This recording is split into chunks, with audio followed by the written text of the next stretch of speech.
Hello everyone. Welcome to TNT and Friends, episode 2. Today we have our guests Nestix and Sparky. Please say hi to everyone. Hello. Hi. Today our topic is about youth civic engagement and political engagement of young people. So for now, I have a question for Sparky and Nestix. Would you personally be interested in involvement with politics or your attitude on politics and the reasons why you think so? Uh, wait. Do I start? Yes. Okay. Well, personally, myself, I'm not really an expert in politics, so I would say not or no for now. If it, but if I get involved, then I would have to. What Well, about mhm. for What about me personally, I'm not really involved. I try to pay attention to understand. I try to make sure I understand what's going on and like understand how it affects me and other people. So I'm not kind of cuz I'm not kind of like cuz I feel like if you don't know what's going on, it kind of shows like you don't really care. So it's really important to me. Okay, thank you for sharing. So now I will share with you the story of youths in Hong Kong and protests, the background, and the things they're fighting for. So Hong Kong's protests started in June 2019 against plans to allow extradition to mainland China. Critics feared this could undermine the judicial independence and endanger dissidents. Until 1997, Hong Kong was ruled by Britain as a colony, but then returned to China. Under the one country, two systems arrangement, it has some autonomy and its people has more rights. The bill was withdrawn in September 2019, but demonstrations continue and now demand full democracy and inquiry into police actions. Clashes between police and activists have become increasingly violent, with police firing live bullets and protesters attacking officers and throwing petrol bombs. Some protesters have adopted the motto five demands, not one less. These are for the protesters to not be characterized as a riot, amnesty for arrested protesters, the independent inquiry into alleged police brutality, implementation of complete universal suffrage, and the fifth demand, the withdrawal of the bill. Protesters supporting the Hong Kong movement have spread across the globe, with rallies taking place in UK, France, US, Canada, and Australia. In many cases, people supporting the demonstrators were confronted by pro-Chinese Communist Party rallies. On June 30th this year, the Chinese Communist Party passed the national security law to seemingly protect the national security, but actually to limit basic human rights of their citizens living in Hong Kong. Because first, endangering national security can virtually mean anything. Under this new law, succession, subversion, terrorism, and collusion with foreign forces incur maximum penalties of life imprisonment, but these offenses are so broadly defined that they can easily become catch-all offenses used in politically motivated prosecutions with potentially heavy penalties. Second, the law has been abused from day one. Immediately after law's passage, authorities started to use it to crack down on legitimate and peaceful expression. People were arrested for possessing flags, stickers, and banners with political slogans. Police and officials have also claimed that slogans, t-shirts, songs, and even a piece of white paper could endanger national security and lead to criminal prosecution. Then, after people could be taken to mainland China for an unfair trial, and also a thing I want you guys to know is that this law not just applies for Hong Kong people, but also to everyone on earth. So a question you may ask is, okay, the national security law may limit freedom, but how bad is it? An example could be that many Hong Kongers are forced who are regularly sharing news online about protests since June 2019 were forced to shut down their social media accounts for the fear of violating the law. Shops and restaurants that had previously posted banners and stickers in support of the protest movement removed them even before the law was enforced. Within days, public libraries started to sort out books on sensitive issues and authored by activists critical of the government. Now, going back to the young people of Hong Kong, here I will mention Joshua Wong and Agnes Chow. They're both political activist youths in Hong Kong. So, after the national security law was passed, the Communist Party of the government gained more power. The Hong Kong government postponed the election of the representative of Democratic Party of Hong Kong and disqualified Joshua Wong for the election. Agnes Chow is a Hong Kong activist who gave up her UK citizenship to fight for democracy. She is hailed as the modern Mulan, and their families, among many others, are threatened for death and arrest. So now my question for Nastix and Sparky is, how do you view young activists like Joshua Wong and Agnes Chow? Okay, I'll Uh, start. uh, I'll start. So well, first of all, I would say that they're very brave people because they're putting their lives in danger just to like help others. You're laggy. Okay, I'll try to say this one more time.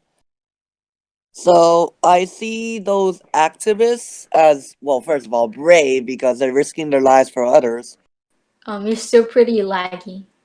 Okay, hold on. Oh, Hold on. it's This is okay. It's strange. not a streaming. We can fix that later. Like you can Uh, just go again. Okay. uh, well, Um. Okay. for me, I personally think that they're really brave because honestly, probably I wouldn't put myself out there because of course you're risking your life just to to like fight for what you believe in, which is like something that's really hard for a lot of people because a lot of people would rather stay quiet than put their lives on the line. True. All right. I would say the same thing. Bravery is well. If I'm pretty sure this is one of the bravest things to ever be seen Yeah. in human history. Fighting for others and also risking your life along the way. Right. Mm, So the question I was going to ask for now, Nastix already answered. Then I'm gonna ask for Sparky. So if you were a Hong Konger, you live under the national security law. Anything you say would be closely monitored, and your risk of being arrested and even killed by the Chinese Communist Party. Would you still speak out for your freedom? well, personally thinking that, well, not really speaking about my freedom because it would be dangerous. Second of all, I'm personally like I try to find loopholes around the situation or around the rules. Just think, because if there's no need to actually like speak out, or obviously I wouldn't do anything. But if I'm forced in a situation where I can't escape, I would obviously speak out. But personally, if I can loop around the rules, then I wouldn't speak out at all. Okay, I can definitely understand your point because this does take a lot. Fighting against the Chinese Communist Party and a totalitarian government, you're giving up a lot. You risk your life and lives of people around you. What these young activists and many of the Hong Kong people are going through should raise international attention.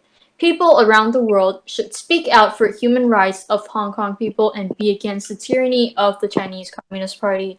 So today, my last two questions is how do you view young people who don't care at all about politics and young people who want to be politically engaged?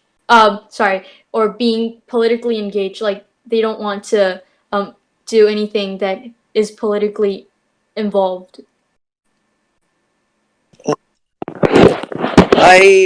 I personally I personally think that people that are not really interested in politics would be not in they wouldn't know what would happen if they didn't see the news about the situation.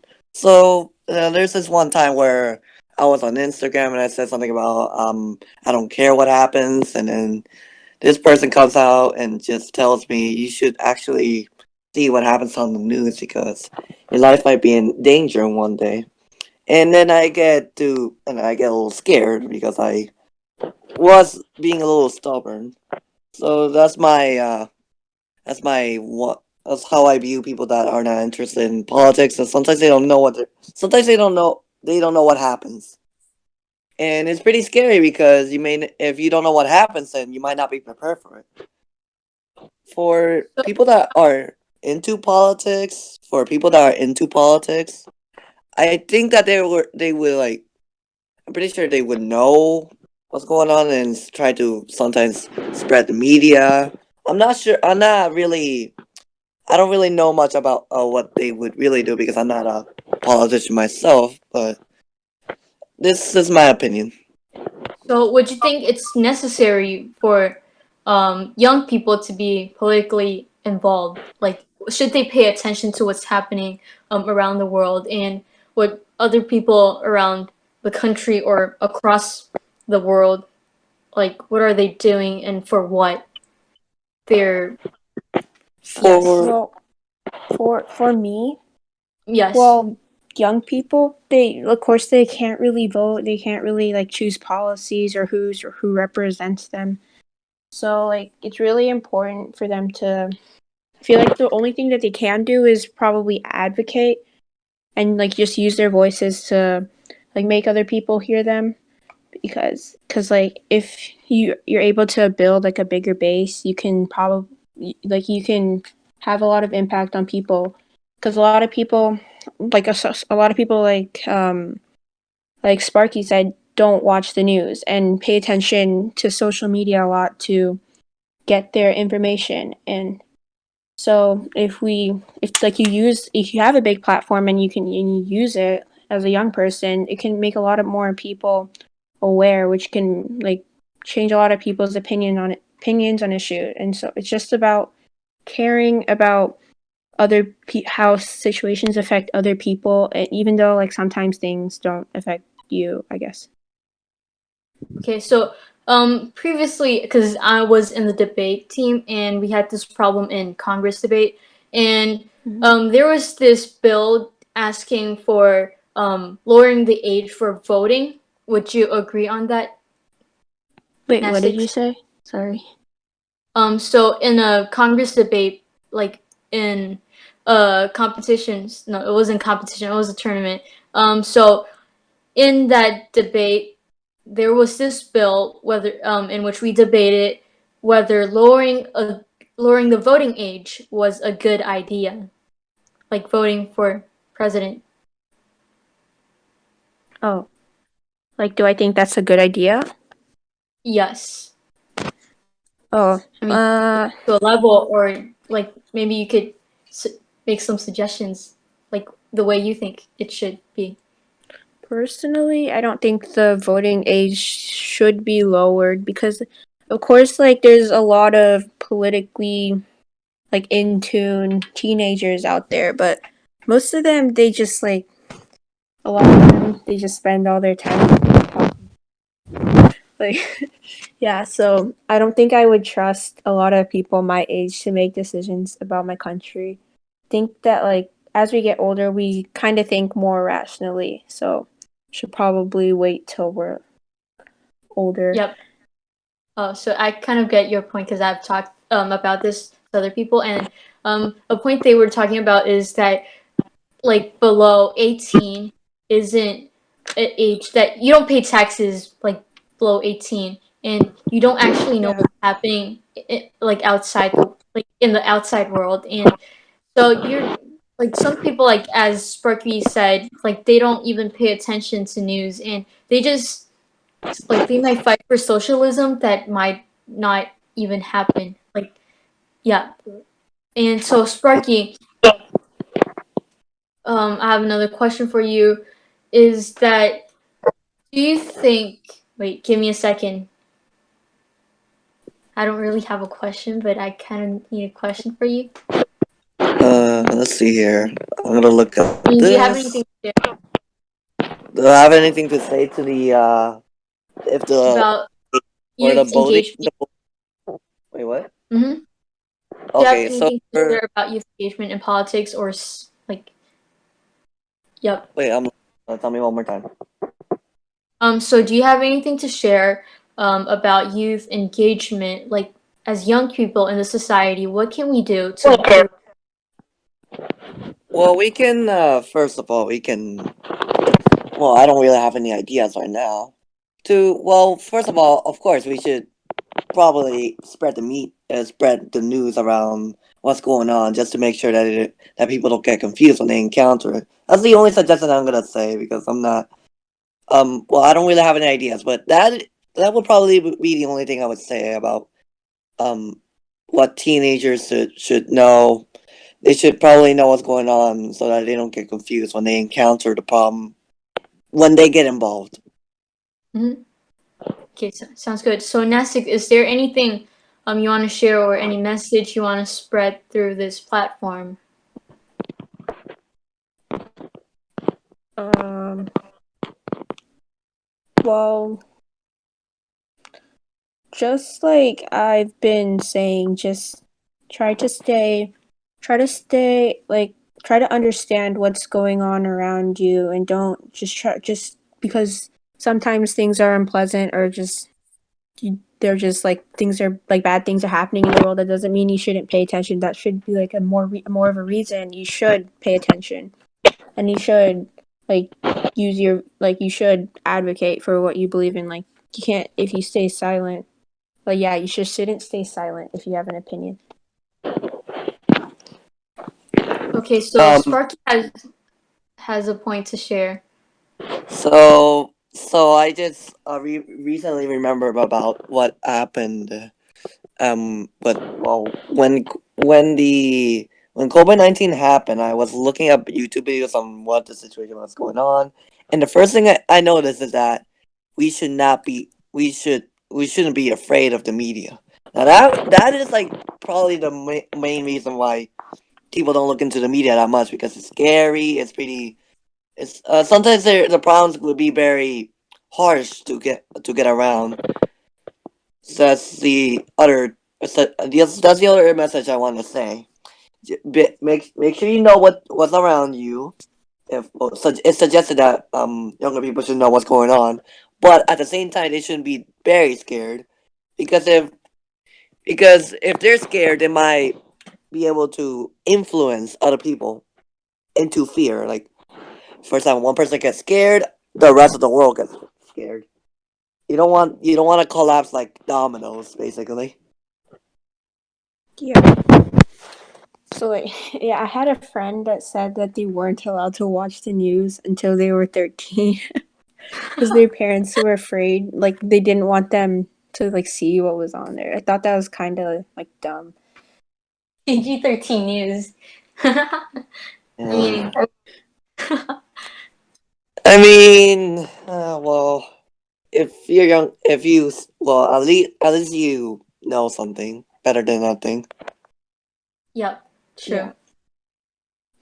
Well, that was okay. Just keep on. I really agree with what Sparky said. Like, don't, and Nastic said, don't be afraid of the media. It's like it's important to know about the truth, like what COVID really was. Like, the news don't actually scare you; they aware you of what's really happening. So, like, they tell you to wear a mask. If you don't watch news, I mean, if you don't are not aware of this situation, you might not wear a mask when you regularly go outside. And so, a couple points I want to lastly sum up with is that the future looks up to the young people in our society, and it is definitely important for our youth to take a part and make civic engagement. You may not care about politics, but it always cares about you. It influences every part of our life. And so that's all for today's TNT and Friends. So now we'll have our guests say a goodbye. All right. So I'll. Well, I hope you guys enjoyed today's episode, and maybe you can leave a like. Oh, and also one more thing: make sure that the sources that you look into are reliable. All right. That's it. That's all I'm Yes. gonna Make say sure. for this episode. Have a good day. Have a good day. Bye. Yep, bye.